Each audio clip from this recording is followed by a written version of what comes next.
Gratitude 4. I read a news article a while ago, which I wanted to briefly discuss.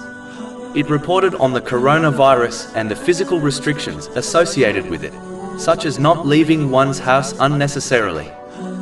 It is important for Muslims to realize the countless blessings they have been granted by Allah, the Exalted, as this realization will inspire them with true gratitude, which is to use each blessing they possess correctly, according to teachings of Islam. Muslims often fail to acknowledge these blessings, such as having the freedom to leave one's house whenever they wish. In addition, this true gratitude is extremely important, as the Holy Quran warns that those who changed in a negative way, such as failing to show true gratitude to Allah, the Exalted, were tested with difficulties by the removal of these blessings. Chapter 13 Ar-Ra'd, verse 11. Indeed, Allah will not change the condition of a people until they change what is in themselves.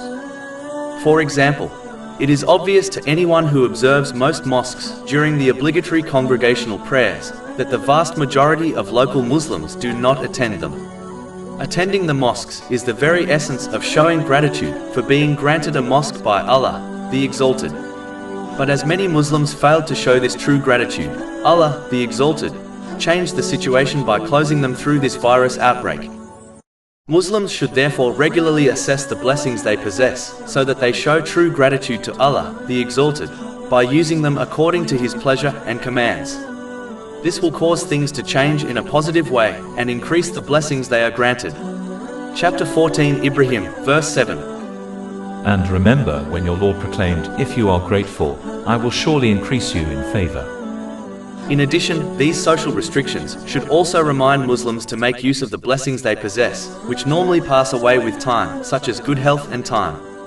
The one who utilizes their blessings in ways pleasing to Allah, the Exalted, such as their good health, will find that they receive the same support and reward from Allah, the Exalted, even when they eventually lose this blessing.